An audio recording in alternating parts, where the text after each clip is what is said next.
모수에서의 경험이 어떤지에 따라서 한국의 미식 시장을 보겠다라는 어떤 약간 저로서는 약간 그래? 국가대표. 그때 한국이랑 일본이랑 네. 야구 월드 베이스볼. 월드 베이스볼이 LA에 네. 있었어요. 맞아요. 근데 결승전 전날 스즈키 네. 이치로 선수가 왔었어요. 그 스시에. 네네네 원래 단골 예. 있었는데 엄청 심각한 얼굴로 앉아 있는 거예요.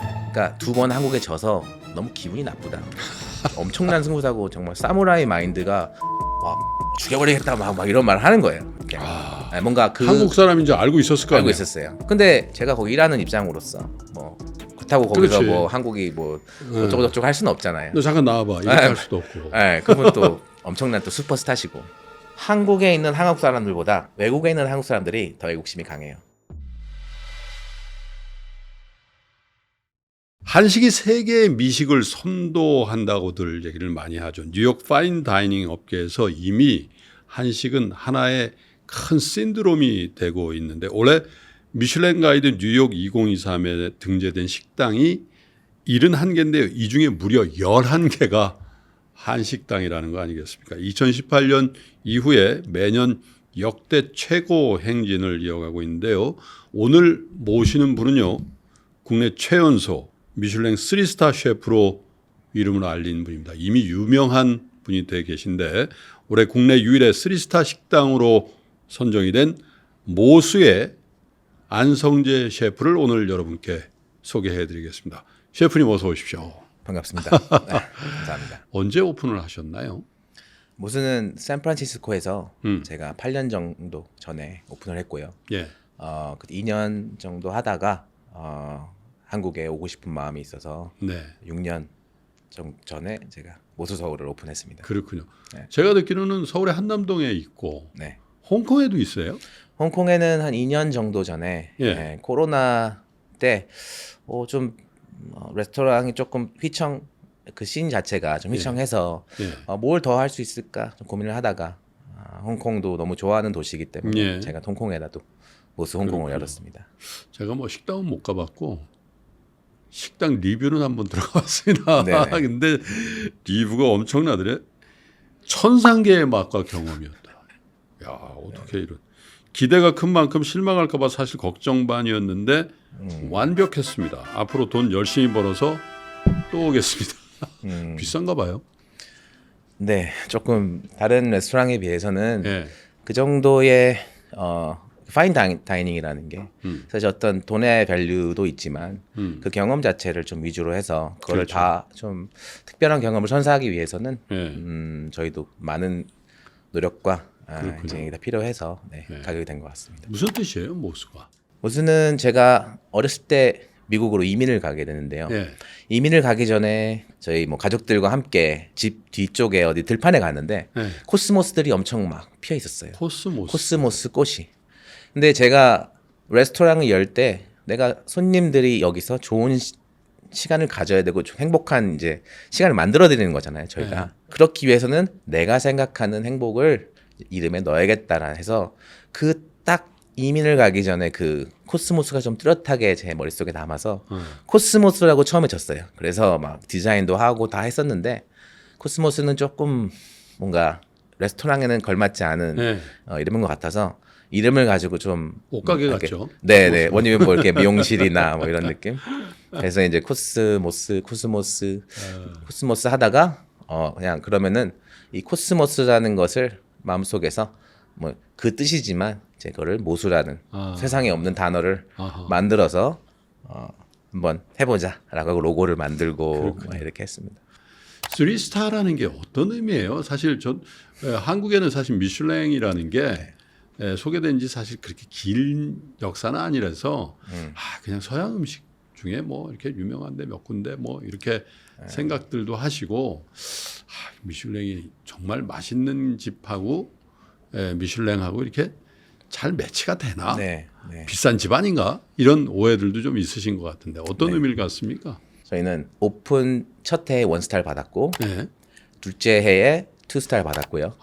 그리고 한 3년 후에 이제 1스타를 받았습니다. 그렇겠죠. 그래서 이렇게 올라가는군요. 조금씩 왜냐하면 레스토랑 가이드이기 때문에 그냥 무슨 평가를 하는 것만이 아니고 외국에서 사람들이 한국에 왔을 때에 어딜 가야 되는 가이드를 줘야 되기 때문에 이게 일관성 있는 퀄리티가 이런 나와야 유지되고. 되는 유지되는 곳이어야만 되고 그냥 한번 열심히 해서 빵 하고 이런 레스토랑들은 사실 좀 불안정할 수도 있기 때문에 그렇구나. 경험이 너무 다를 수도 예. 있기 때문에 그런 거에 좀 무게를 두는 것 같습니다 거기서. 그래서 제가 찾아봤어요. 네.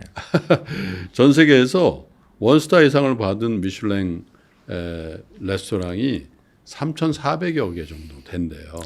그 중에 3스타는 140여 개, 그러니까 0.05% 정도. 계산을 다 하죠. 굉장히 어려운 거죠. 저는 그렇게 어려운 건지 몰랐거든요. 그래서 저는 한 번도 사실 3스타 미슐랭은 가본 적이 없는 것 같아요. 그저 넷플릭스에 보면 네. 일본 그 스시 장인이 하는 네, 지로 그 지로의 꿈인가요? 네, 지로의 꿈. 와, 네. 그걸 제가 3번을 봤어요. 네. 근데 거기가 사실 지하에 있는 아무 뷰도 없는 그냥 네. 정말 평범한 레스토랑인데 네. 스시바인데 그게 3스타였던 기억이 나는데 지로라는 그 스시 장인이 여름에도 외출할 때 장갑을 끼고 다니더군요. 그래서 왜 그런가 이제 사회자가 물어보니까 나이가 많아지니까 손 위에 검버섯이 생긴다. 그래서 자외선이 되면 검버섯이 더 진해지고 그러면 스시를 손으로 만들어서 손님에게 낼 때 그게 예의가 아니고 최선을 다해서 그런 것도 없애야 된다라고 여름에 하얀 장갑을 끼고 다니는 걸 보면서 와, 저런 정도의 프로페셔널리즘이면 3스타도 받겠네 그런 생각을 한 적이 있었어요.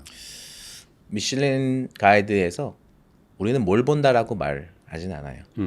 그런 걸 가르쳐주지도 않고 굉장히 그런 좀 숨기는 거를 잘하는 것 같아요. 우리가 사실 그 맛만 본다는 거는 조금 애매한 것 같고요. 제가 봤을 때는 좀 전적인 경험인 것 같아요. 방금 전에 스키야바시 지로 말씀하셨지만 사실 거기서는 또 다른 어느 전 세계 어디서도 경험할 수 없는 그런 느낌이 있을 거라고 생각을 해요. 아무리 지하에 지하철역에 그러니까 지나가다가 있을 수 있는 곳이지만 그 어디에서 그런 경험을 할 수는 없거든요. 그러니까 대중을 위한 그런 게 아니고 거기만의 그 셰프님이 가진 그 감성과 그 문화와 이런 것에 맞는 그리고 뭐 그 오타쿠 같은 그 일본 그 스시는 특히 더 정신이 되게 중요하다고 하는데 근데 그런 것까지 다 스며들었을 때는 또 되게 특별한 경험이라고 생각하고 그게 저는 모수라는 것에서도 우선 제가 미국에서 처음 왔을 때 시장 조사를 했습니다. 예. 그때 저녁 디너 코스 메뉴로 한국에서 18만 원이 넘는 데가 없었어요. 18만 원, 요즘 많아요. 18만 5천 원. 네. 그게 6년 전이니까 이전 뭐 17년, 18년 그때 했으니까요. 그래서 제가 그럼 내가 제일 비싼 식당에 돼야겠다라고 해서 24만 원을 했어요. 24만 원을 하니까 엄청 투자 같이 했던 파트너들도 이거 너무 아니다. 시장에 맞게 가야지. 너무 막 앞서가려고 그러면은 안 된다 했는데 딱 그 선에서 벗어나서 치고 나가야지만 발전이 된다고 생각을 했어요. 그리고 그렇게 했을 때 사람들이 밸류를 알아준다면 저도 좋고 또 제 주위에 있는 그 펠로우 셰프들이나 그 좀 더 재료들의 가격은 올라가는데 그리고 인건비가 올라가는데 그것에 맞는 컨슈머들이 사야 되는 가격 우리가 팔고 뭐 이렇게 비즈니스 운영을 하다 보면은 계산이 안 나올 수도 있잖아요. 그럼 계산에 맞춰야 되고 더 좋은 걸 드려야 되는데 제일 좋은 거는 비싸니까 못 쓰는 거예요. 근데 우리는 한국을 대표하는 파인 다이닝이고 그렇죠. 파인 다이닝 한국을 대표하는 식당이라고 말을 하고 뭐 최고의 음식을 내겠다라고 말을 하는데 이건 너무 비싸니까 내려서 18만 원 받아야겠다라는 생각을 조금 현실적인 생각을 하는데 틀렸다는 생각이 아니고 그냥 제일 좋은 거를 사서 제 가격에 받자라는 말을 그래서 24만 원을 측정을 하고 시작을 했었습니다. 물론 많은 욕을 먹었죠. 네. 근데 그 밸류를 인정해 주시는 분들이 있었기에 저도 좀 잘 성장할 수 있었고 지금 저희는 37만 원 인당 37만 원 디너 하고 있고요. 저축을 좀 해야 될 것 같습니다. 근데 진짜 놀라운 거는 고객분들께서는 사실 그냥 돈이 많은 사람만 먹는 거야라고 뭐 돈이 뭐 연봉이 얼만큼 돼야지만 이걸 먹을 수 있겠다라고 이제 우스갯소리 아니면 정말 진지하게 말씀을 해주세요. 진짜 제일 감사한 분들 중에 하나는 돈을 꼬박꼬박 모으셔가지고 좀 뭐 1,000원이든 2,000원이든 저금통에 넣으셔서 특별한 날, 뭐 결혼기념일이든 뭐 생일이든 친구 뭐 선물이든 그런 어떤 특별하게 기대감을 가지시고 진짜 기대감이 이제 끝이죠. 가지고 이제 오셔서 여기 너무 와보고 싶었다. 야, 그러니까 오시면은 저로서는 너무 되게 감동이죠. 책임감 같은 거 그런 분들이 오신다라는 거는 실망시키면 안 되겠다는 그런 부담이 굉장하실 것 같아요. 그런 분들에게는 제 마음이 가죠. 너무 그냥 계속 쳐다보게 되고 계속 잘 계시는지 체크업을 하게 되고 특히 외국에서 이제 오실 때 여기가 한국의 only 미슐린 3스타구나. 유일한 미슐린 3스타. 여기가 어떤지에 따라서 내 경험이 모수에서의 경험이 어떤지에 따라서 한국의 미식 시장을 보겠다라는 어떤 약간 저로서는 약간 그래? 국가대표. 네, 뭐 그런 제가 막 나서서 한 건 아니지만 그냥 포지션 자체가 그렇게 되다 보니까 좀 많은 부담감을 갖고 근데 그러시겠어요. 한국이나 한국 미식 시장이나 뭐 레스토랑이나 그런 외식 시장이 밑보여서는 안 된다고 생각을 해서 저희 뭐 굉장히 많은 것들이 있잖아요. 그거를 잘 이렇게 전달하려고 하는데 네. 지금 부모님들하고는 다 미국 계시죠? 네. 13살 때 가족분들과 이민을 가신 걸로 알고 있어요. 어디로 가셨습니까? 처음에 이민을. 샌디에이고라는 아주 아름다운 곳으로 제가 이민을 13살 때 갔습니다. 거기서 그러면 부모님들은 비즈니스를 하셨겠군요. 네. 어떤 비즈니스를 하셨어요? 그때 이민 생활이 뭐 돌이켜 보면은 그냥 기억이지만 사실 뭐 어려웠습니다. 네, 어렵고. 그러니까 아버님이 뭐 그 비즈니스라고 표현합니다만은 사업 정도는 아니고 장사 같은 걸 하셨겠군요. 그렇죠. 그리고 장사를 하시지만 장사를 시작하시기 위해서 뭐 어디선가 뭐 양말 가게에서 아르바이트를 하시고 그래서 뭐 좋게 보여셔가지고 뭐 티셔츠 가게 가서 아르바이트 하시고 하시다가 뭐 사장님한테 뭐 좋게 보이셔서 좀 매니저가 되시고 그래서 나중에는 이제 티셔츠 가게도 하시고 뭐 이제 그 옷 가게나 그리고 나중에는 또 식당도 좀 이렇게 하셨었어요. 그렇군요. 식당은 어떤 식당을 하셨어요? 식당은 그 흔히 알고 있는 그 팬다 익스프레스 같은 그런 비슷한 종류의 그 로컬 브랜드였어요. 그러니까 몰 같은데. 네네 로컬 브랜드의 그런 중식당, 아메리칸 차이니스 스타일의 그런 걸 이제 하시는데 요리사가 뭐 될 줄 전혀 몰랐지만 제가 매일마다 학교 갔다가 뭐 이렇게 잠깐 들려서 어머니 아버지 도와드리는 게 그리고 가서 뭐 이렇게 음식 만들고 이런 게 저의 루틴이었어요. 네, 그때 그런 것도 해서 그런지 뭔가 좀 아버님 어머님이 그래서 그 캐주얼한 또 미슐랭하고는 전혀 관련 없는 방향의 식당을 하셨는데 야 거기서 도와드리던 아들은 미슐랭 3스타 셰프가 되셨군요. 그런 것 같습니다.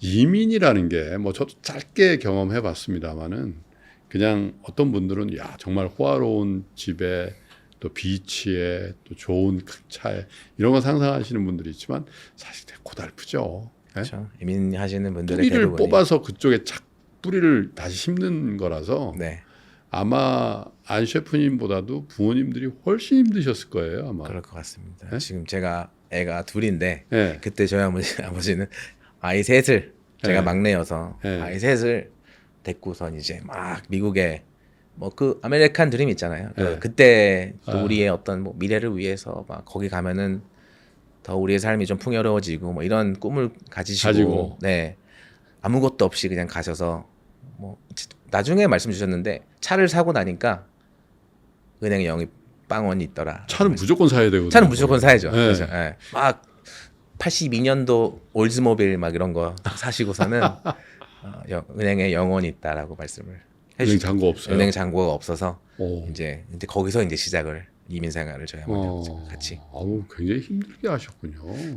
공항에 도착했을 때 기억이 나세요? 샌디에이고 공항이었어요? 아니요, LA 공항이었어요. LA 인터내셔널 공항에 내렸을 때 어느 분이 픽업을 오셨어요? 그때 저희 가족 중에 아는 분이 이제 같이 오셔서 저희 가족들이 좀 계셔서 이렇게 좀 이민 생활 시작은 좀 잘. 통상 그 처음 이민 갔을 때 공항에 누가 어떤 직업이 나오냐에 따라서 그 인생이 결정된다고들 하거든요. 왜냐면 델리 가게 하는 삼촌이 나오면 델리 가게 하고 그로서리 하는 네. 고모가 나오면 그로서리 하고 네. 거기서 이제 그러면 이제 초등학교 때부터 시작하셔서 네. 중고등학교 나오고 네. 그러고 나서 어떻게 되셨어요? 대학을 가려다가 너무 맨날 아버님 어머니 도와드리는 게 어린 나이에는 좀 그 일상이 좀 싫었어요. 대학을 가도 도와드려야 될 것 같고 막 이런 좀 자유롭게 좀 가고 싶어서 나는 여행을 좀 다니고 싶다라는데 돈이 하나도 없으니까 그러면 미군을 가면은 전 세계를 돌아다닐 수 있겠다 생각에 미군을 네. 지원을 했어요. 아, 그리고서는 정말로 전 세계를 좀 돌아다녔어요.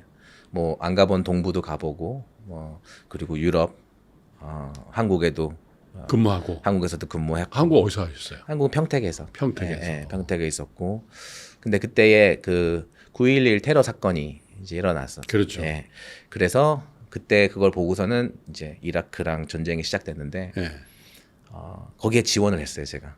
거기서 한국에서 있다가 그럼 이라크 전쟁을 가셨어요? 네네. 네. 와. 거기서 있다가 한국에 있으면 너무 재밌거든요, 사실. 이렇게 미군으로 있으면서 한국을 또 경험하고 근데 나는 경험을 충분히 했다라고 그때는 판단을 했어요. 바그다드에 1년 좀 넘게 있었어요. 위험하지는 않으셨어요? 위험한 상황이 있었던 것 같은데 사실 그 전쟁이라는 그거 안에서는 그닥 뭐 그런 것에 대한 어떤 감흥은 없어요. 그냥 그렇구나 하고 있고 그렇다고 제가 막 총을 두고 사람을 죽이는 그런 직업은 아니었기 때문에 네 조금 이렇게 뒤에서 포병되어 가지고 물론 이제 군대의 뜻이 있거나 아니면 뭐 웨스트포인트 같은 데 가서 장교로 해서 직업군이 되거나 아니면 하사관까지 쭉 네 이런 코스옥을 하는 교포들도 간혹 있는데 많죠. 그런 게 아니고 여행도 하고 싶고 또 현실은 너무 네. 힘들고 그래서 이제 군대를 선택하게 되는 분들도 제가 간혹 보긴 했거든요. 있습니다. 네. 굉장히 어려운 분들이 그렇게 하죠, 사실은. 뭐 이민 생활이 되게 여러 가지를 보는 것 같아요. 뭐 다 쉐어하기는 좀 그렇지만 약간 뭐 총기 이런 것들도 많아서 서로 제가 아는 분들끼리 막 총싸움이 나가지고 막 그래요. 죽기도 하고 네. 뭐 갱단에 연루돼서 뭐 이런 것들이 사실 한국에서 눈으로 봤을 때는 되게 먼 것 같이 느끼지만 미국 사회 안에서는 그런 것이 너무 너무 흔하기 때문에 이제 주위 사람들에서 그 정도는 이제 좀 별거 아닌 것처럼. 그러면 이제 셰프의 길로 접어들게 된 배경은 뭐예요? 이라크까지 가고 네. 군대 생활을 쭉 하시다가 군대 생활을 하면서 이제 군대 나가야겠다. 이제 이라크도 갔다 왔고 뭐 한국도 갔다 왔고 저축도 좀 됐고. 저축도 좀 됐고. 그래서 네, 자동차를 되게 좋아해서 이제 포르쉐 메케닉이 되는 게 꿈이었어요. 어허. 네, 그래서 이라크에서 갔다 와서 이라크에서 번 돈을 차를 샀어요. 그냥 세이브 하나도 안 하고 그냥 살 수 있는 가장 좋은 스포츠카를 샀어요. 제가. 포르쉐? 포르쉐는 못 샀고요. 네. 포르쉐는 못 샀고 네. 일본 차인데 약간 막 터보 달리고 막 엄청 빠른 것 같고 막 이렇게 되게 스포츠카를 샀어요. 네. 최대한 제가 살 수 있는 가장 좋은 차를 샀는데 뭐 그러고서는 이제 나는 자동차에 패션이 있고 그것을 고치는 것에 일을 해야겠다. 나갔어요. 이제 군대에서 나가고 다시 가서 어머니 아버지 일을 좀 도우다가 어머니 아버지는 그때 몸이 좀 안 좋으셔가지고 제가 그 가게 이제 접는 거 도와드리고 이제 메케닉 스쿨을 준비하면서 아리조나에 좀 좋은 메케닉 스쿨이 있다고 해서 거기 이제 다 사인업을 하고 룸메이트도 이제 전화해가지고 뭐 다다음 주에 보자 막 이렇게 얘기도 하고 다 정리했는데 저희 파사데나 캘리포니아 그러니까 LA 쪽에 이제 조그만 파사데나라는 도시가 있는데 거기 이렇게 지나가는데 뭐 저기서 하얀 옷을 입고 막 웅성웅성 저기서 막 있는 거예요. 어떤 건물 앞에서. 저기 뭔가 하고서는 이제 들여다봤는데 요리 학교라고 하더라고요. 네. 레콜던 블루라고 전 처음 봤죠. 약간 갔는데 뭐지 하는데 뭐 브로슈어도 뭐 있길래 그냥 봤는데 요리를 하면서 이 직업으로 살아갈 수가 있는 거가 이런 옵션이 있구나. 전에는 그런 생각 못 하셨는데. 절대 못 했어요. 들어가서 질문을 했어요. 이게 뭐냐라고. 네, 거기 있는 이제 카운슬러 도와주시는 분이 설명을 막 하는데 너무 흥미로운 거예요. 바로 사인업을 했어요, 제가. 이거 아리조나 메커닉. 아리조나는 전화해서 내가 다음 튜이션은 튜이션 다 안 리턴. 가면은 다시 리턴 하거든요. 리턴해서. 네네. 그래서 튜이션 리턴하고 페이퍼워크 다 지우고 다음에 갈게 뭐 이렇게 얘기를 했어요. 와. 굉장히 좀 스판테니어스라 그러니까 좀 갑자기 내리는 결정을 많이 했던 것 같아요. 머카닉에서 셰프로는 완전히 다른 인생했는데.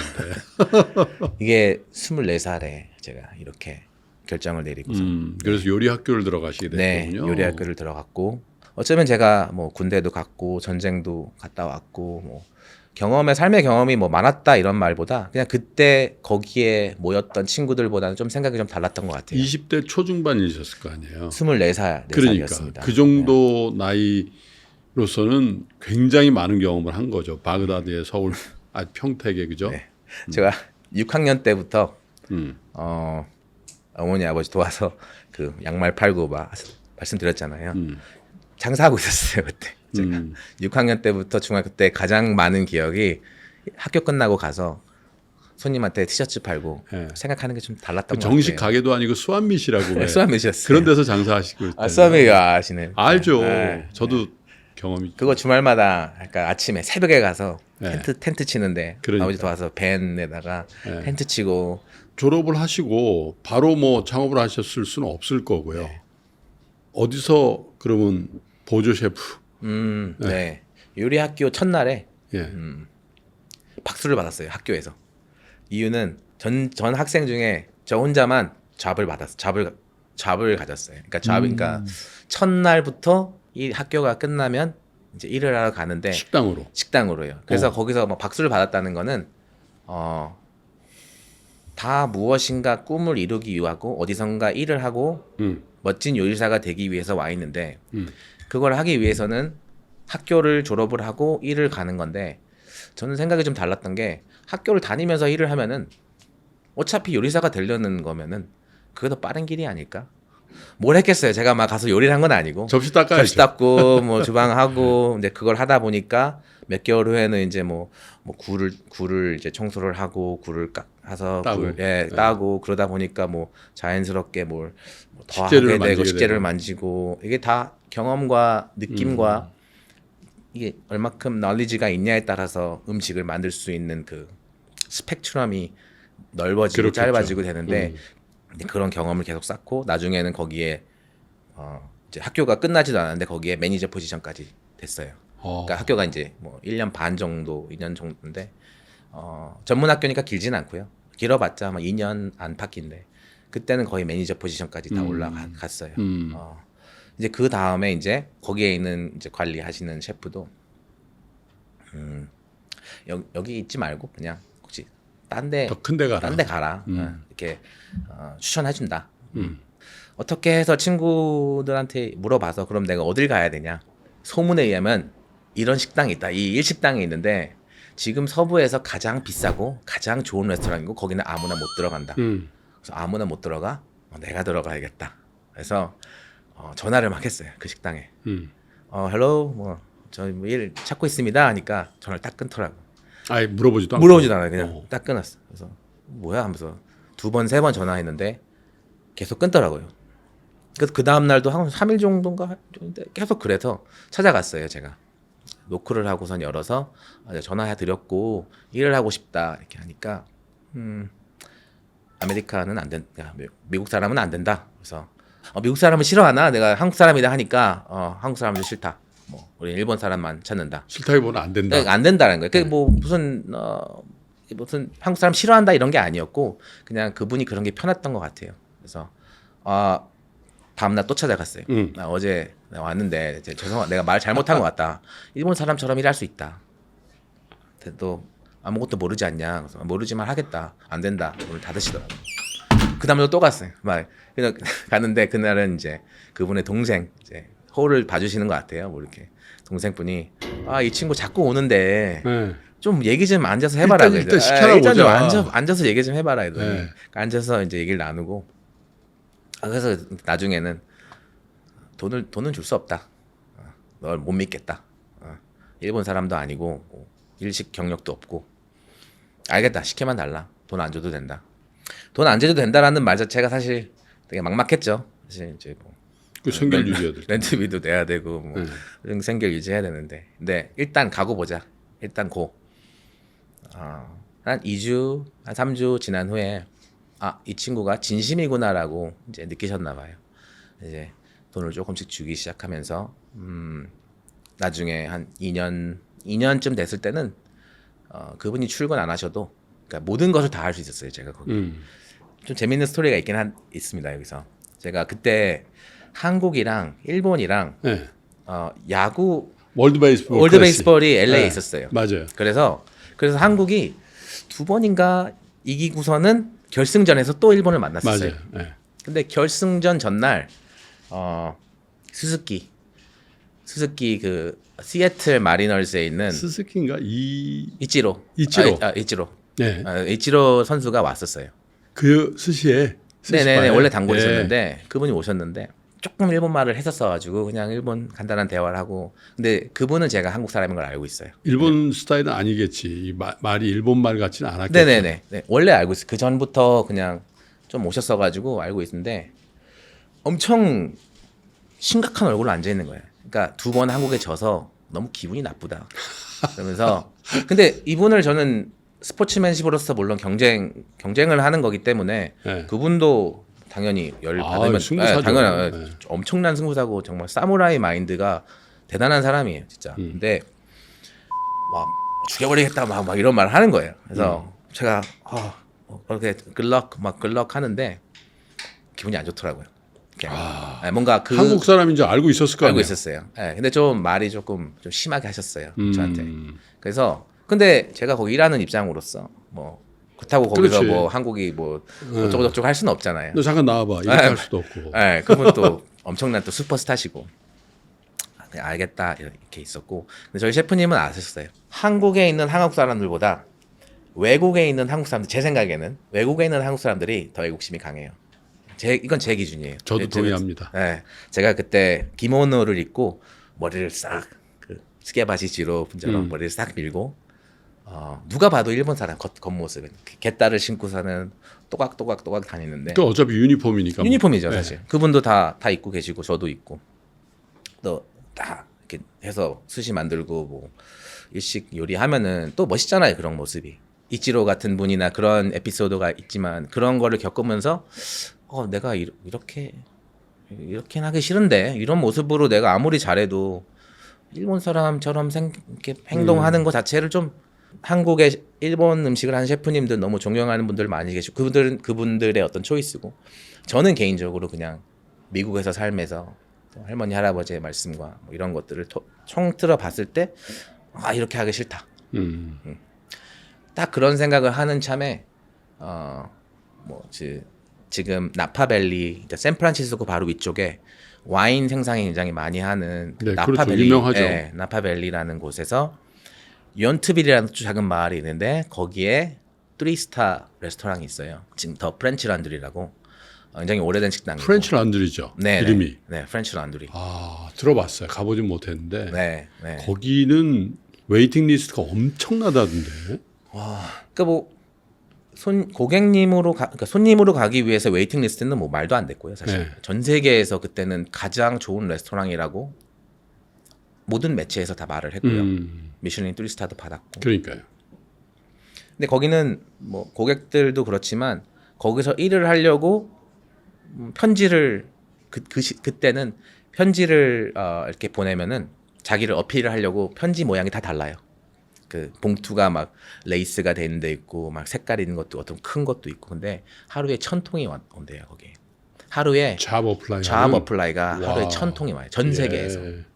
근데 그런 곳이었어요. 그러니까 그런데 저로서는 약간 저건 말도 안 되는, 내가 갈 수가 없는 곳이라고 생각을 늘 하면서 있었는데 예. 거기에 있는 셰프가 제 앞에 자리에 이렇게 앉아서 스시를 먹으러 온 거군요. 스시를 드시러 오셨어요. 네. 그분도 한국 분이세요. 한국 분? 그분도 한국 분이세요. 예. 네, 존경하는 셰프님인데 근데 미국에서 그분도 오래 계셔서 그분이 이제 저 밥을 먹고서는 혹시 여기 프렌치란드리라는 곳이 있는데 너가 일하는 걸 보니까 그냥 같이 하면 어떠냐라고 하셔서 잡오파를 한 거예요? 네네 잡오포를 하셔서 바로 갔죠. 감사합니다. 지금까지 너무 감사했습니다 하고 이제 나파밸리로 짐을 싸서 짐을 싸서 더 북쪽으로. 북쪽으로 같은 차를 똑같은 그때 그 차를 몰고서는 또 가서 프렌치랜드에 있다가 또 거기서 이제 다른 레스토랑도 있다가 그 다음에 경력을 더 쌓아서 모술을 오픈했습니다. 2015년도죠 그게. 못으로 오픈하신 게 샌프란에서. 15년도요. 네, 네. 15년도. 그때 오픈했을 때 그래도 어머니나 이 가족분들한테 전화를 하셨을 거 아니에요. 네. 네? 걱정이 많으셨죠. 그러시겠지. 레스토랑들이 한국도 마찬가지지만 식당은 굉장히 많이 열어요. 여는 식당은 진짜 많은데 오래 못 가죠. 오래 못 가고 오픈한 레스토랑 중에 90%가 6개월이었나? 그거 아니까 1년 아닌 거죠. 90%가 단다고 얘기하고 1년 이상으로 버티는 식당은 그것 중에서도 한 5%라고 말을 해요. 그리고 3년을 또 보면은 그 중에 또 몇 프로가 또 없어지고. 그러면은 이거 가지고 성공할 수 있는 레스토랑을 오픈해서 성공할 수 있는 그거는 정말 진짜 조금 잘 됐어요? 하자마자? 아니요, 안 됐어요. 안 됐어요. 안 됐어요. 네, 안 됐었고 여러 가지 요소가 좀 섞였던 것 같아요. 샌프란시스코는 그때에 전 세계에서 미식의 도시로 1등이었어요. 1등이었어요. 가장 진짜 트라이빙 한다고 가장 막 새로운 트렌드가 샌프란시스코 생겨나고 막 그때 동부에서 레스토랑이 넘어오면은 서부에선 망하지만 서부에 있는 레스토랑에 가면은 그거는 트렌드가 된다. 약간 이런 말도 있고요. 그래서 굉장히 막 그때 샌프란시스코의 실리콘밸리라는 그 컨셉이 굉장히 강하게 생겼고. 좋았죠. 네, 되게 돈이 많이 돌았는데 조그만 레스토랑을 하고 소상공인으로서 약간 그것의 덕을 볼 수도 있지만 렌트비가 뭐 올라가고 전체적인 비용들이 올라가고 뭐 사람들이 돈을 많이 쓰지만 전체적인 물가가 다 올라가는 거예요. 그 샌프란시스코 크로니칼이라고 한국은 아니지만 미국에서는 그 신문 있잖아요. 네, 유명하죠. 유명한 신문이죠. 네. 각 대도시마다 각 도시마다 그 나름대로의 이제 그 신문이 나오는데 거기서 레스토랑들을 리뷰하는 게 가장 영향을 많이 미쳐요. 미국에서는 뭐 뉴욕 타임즈에서 뉴욕 신문에서 그렇죠. 네. 레스토랑을 어떻게 리뷰를 하냐에 따라서 레스토랑이 문이 닫히거나 뉴욕 타임즈, LA 타임즈, 워싱턴 포스트, 워싱턴 포스트 다 도시마다. 샌프란시스코 크로니컬도 마찬가지였어요. 이 사람들이 어떻게 리뷰를 하냐에 따라서 레스토랑이 문이 닫아버리고 아니면 정말로 잘 되고 그러니까 엄청난 파워를 가졌었어요. 근데 그 사람이 이제 와서 식사를 하시고 갔어요. 엄청 조마조마했죠. 갔는데 썼어요 그분이 그거를. 음식은 맛있는데 공간이 너무 이상하다. 돈을 만들었다. 공사다 만 것 같다. 그러니까 저희는 최대한 돈을 다 긁어 모아서 제가 이제 한 건데 그런데 플러스 샌프란시스코 역사상 오프닝 레스토랑으로서 처음 여는 레스토랑으로서 가장 비싼 레스토랑이다. 이놈 누구냐? 약간 이거예요. 너가 뭔데? 너가 누군데 감히 샌프란시스코에서 오픈이래. 그 다른 레스토랑들은 저보다 비싼 레스토랑은 많긴 했는데 오픈할 때 기준으로 1970년대부터 지금까지 막 얘기를 하면서 엄청 비하하더라고요. 저희 레스토랑과 그런 거를. 그래서 약간 건방지다. 돈도 이렇게 안 들여서 인테리어도 모자르고 가격은 이렇게 비싸고 근데 음식은 맛있었다. 그러고서 진짜 비즈니스가 많이 떨어졌어요. 그거 영향이 있어요. 근데 그게 영향이 되게 크거든요. 예. 그런데 저희 매니아이신 분들도 계시고 저한테 정말 팬이셨던 분들도 좀 계셨어요. 그분들의 서포트 덕에 한 8개월쯤 됐을 때 제가 같이 도와주셨던 분한테 아무래도 닫아야겠다. 근데 이건 좀 잘못됐다라고 생각을 하다가 미슐린이 곧 나오니까 그때까지만 기다려보자. 그래서 그래 그럼 8월달까지 하고 닫자. 근데 미슐린이 나왔는데 샌프란시스코 지금 여기서 한국에서 미슐린에 대한 느끼는 온도랑 샌프란시스코 그때의 미슐린이라는 어떤 느낌이랑은 좀 많이 다르거든요. 그때 원스타 레스토랑으로 선정이 됐었어요. 와. 네, 원스타 선정이 돼서 죽다 살아났죠. 그게 알려지니까 확 분위기가 반전되던가요? 그러고서는 계속 만석이었어요. 제가 닫는 날까지. 야, 그러니까 진짜 94일생이네, 94일생. 저는 그냥 승승장구한 줄 알았더니 거의 문 닫기 일보 직전에. 네. 아니, 그 셰프님, 그 지금 한국에서 차 몰고 다니죠. 네. 타이어는 평생 미슐링으로 해야 될 것 같은데. 디스카운트를 잘 해주더라고요. 근데 처음에 그 원스타 딱 땄을 때 어머니랑 통화했을 거 아니에요. 네. 아, 그때 그 장면. 최대한 이민을 와서 뭐 이렇게 순간 겪으면서 요리사가 되겠다라는 마음을 겪고 최선을 다했고 내 나름대로의 굉장히 내면과 모든 것을 동원을 해서 제가 할 수 있는 최대한을 했었는데 그리고 모수라는 레스토랑을 열고 막 성공했다 이런 것보다 좀 막 여러 가지 이제 너무 감격이었죠 저도. 근데 어머니한테 연락을 드렸죠. 제일 처음에 어머니한테 연락을 드렸어요. 엄마 근데 저 미슐랭 별을 때서 아시고 계셨어요. 알고 다른 계시겠죠. 레스토랑들 이제 예. 있었으니까. 아들이 그래서, 셰프인데 알겠죠. 네. 그래서 다 찾아보시고 하셔서 저 별을 받았어요. 그러니까 되게 힘들어하는 것도 알고 계셨어요. 가게를 닫냐 마냐 하는 것도. 근데 어머니는 그 지금 그런 현실에 대한 그런 것보다 어머님도 저랑 비슷하게 이렇게 뭔가 여러 가지 생각이 드시는 것 같아요. 이렇게 이민 올 때의 생각을 타셨던 것 같아요. 그러더니 저한테 그러면 우리 너의 아메리칸 드림이 이뤄진 거냐? 이렇게 물어보시더라고요. 뭐라고 하셨어요? 그게 좀 눈물이 났죠. 그 어머니가 바라보는 거 시각도 제가 그냥 요리사로서 바라보는 시각이랑은 좀 다르잖아요. 그냥 아들 위한 그 아들을 위해서 이민 또 오시고 그 삶을 이제 만들어 개척해 나가시고 이런 것에 대해서 말 못하신 여러 가지도 분명히 많다고 생각을 해요. 네. 이제 그런 것들까지 제가 그 사일런트 그냥 그 이룬 거냐라고 했을 때 그게 너무 느껴졌어요. 제 마음속으로. 대답은 뭐라고 말하는지 모르겠어요. 그냥 그런 것 같아요, 엄마라고 말씀드렸어요. 물론 이게 다 끝은 아니지만 여러 가지 더 있어야 되지만 그냥 그런 것 같아요라고 말씀을 드리고 전화를 끊었는데 아직까지도 그 느낌이 뭔지 알 것 같아요. 네, 아직도 있어요. 그게 어머니의 말씀 그 떨리는 그 목소리, 저의 약간 그때 느꼈던 그 감정, 네, 그게 어쩌면은 3스타를 받아서 막 셰프를 막 하고서는 이렇게 막 승승장구하는 모습의 셰프로서 막 3스타를 받았을 때보다 그 처음에 어머니가 그 말씀해주신 그 순간이 아직은 더 저한테는 더 이게 남아 있습니다. 너의 아메리칸 드림이 이제 이루어지는 거니라는 그 어머니의 말씀이. 네.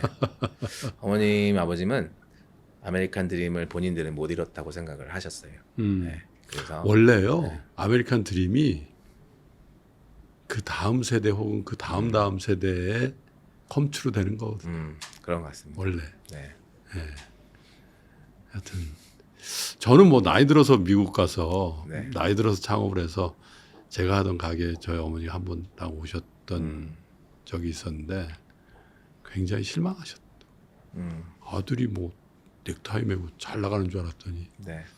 저 흑인 동네에서 신발 가게라고 막 네. 그 캐주얼 차림에 그 차도 세단이 아닌 짐차 같은 걸 보니까 굉장히 마음 상하셔서 네. 제가 아직도 기억이 나요. 돌아가셨는데 네.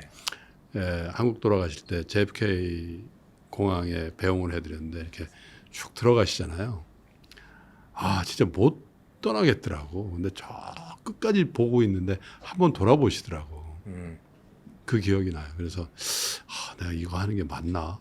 네. 저는 그래도 여기서 잘 적응하고 있다고 보여드렸는데 어머님이 기대에 미치지 못했던 것 같아요. 그래서 이제 그 다음에 이제 제가 한국에 올 기회가 돼서 한국에 돌아오게 됐긴 했는데 효도하셨네요, 우리 셰프님은. 아직 근데 요새 연락을 못 드려서 지금 이거 촬영 끝나고 연락 한번 드려요. 한번 인사 한번 하세요. 이거 보실 게니까. 왜냐하면 12월 24일 날 이거 업로드 돼요. 그러니까 크리스마스 때잖아요. 네. 그러니까 오클라호마에 계신다고요? 아 지금 켄터키에 켄터키에 계시는 어머님이나 부모님께 인사 한번 해보세요. 엄마 지금 유튜브 나왔습니다. 네. 보고 싶어요. 사랑합니다. 제가 연락드릴게요. 그래요. 셰프로서 어떤 계획이 있으세요? 미슐랭 별이라는 거는 매년마다 이제 나오는 겁니다. 미슐랭 별이 떨어져서 자살을 한 셰프도 있어요. 그래요. 프랑스에. 어. 이제 그만큼 이거를 어떻게 받아들이냐에 따라서 다른 것 같습니다. 제가 저를 먹어버리면은 굉장히 안 될 것 같고요. 아까 말씀드렸듯이 외국인이 왔을 때 그래서 여기서 한국 대표가 누구야라고 했을 때 지금 모수라는 말씀을 해주시는데 그만큼 부담감이 많고 이제는 그 부담감을 조금 즐길 줄 아는 것 같지만 더 앞으로 봤을 때는 한국을 대표하는 셰프 아니면은 이 한국의 미식 문화를 뭐 제 입에서 말하긴 그렇지만 대표한다고 말씀을 다들 해주셔서 그 역할을 좀 잘 해내고 싶고요. 모수 홍콩이라는 다른 이제 그 홍콩에서도 이제 한국의 한식이라는 것과 한국에 나는 재료들과 또 그런 문화에 대해서 좀 많은 고민을 하고 그래요. 가지고 나가려고 합니다.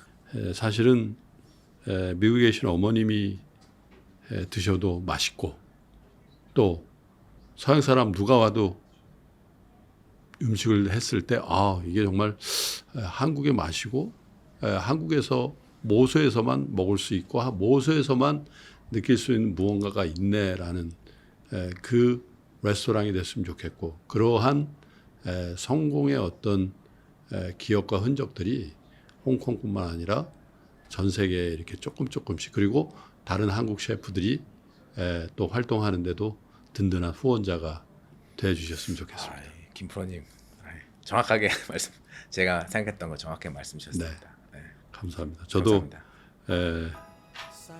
투자 잘해서 한번 방문하도록 그렇게 하겠습니다. 한번 모수에서 뵙겠습니다. 알겠습니다. 오늘 너무 자연스럽게 말씀 잘해 주셨고 특별히 올해 12월 24일 날 크리스마스 아침에 이게 업로드될 계획이니까 미국의 부모님들이나 또 친구분들 또 지인분들 혹은 고객분들에게도 미리 알려주셔서 이렇게 길게 인터뷰하신 거는 제가 못 본 것 같은데 저희도 잘 편집해서 좋은 영상 업로드하도록 하겠습니다. 오늘 출연해 주셔서 감사드리고요. 모수에서 한번 뵙도록 그렇게 하겠습니다. 고맙습니다. 감사합니다. 네. 감사합니다.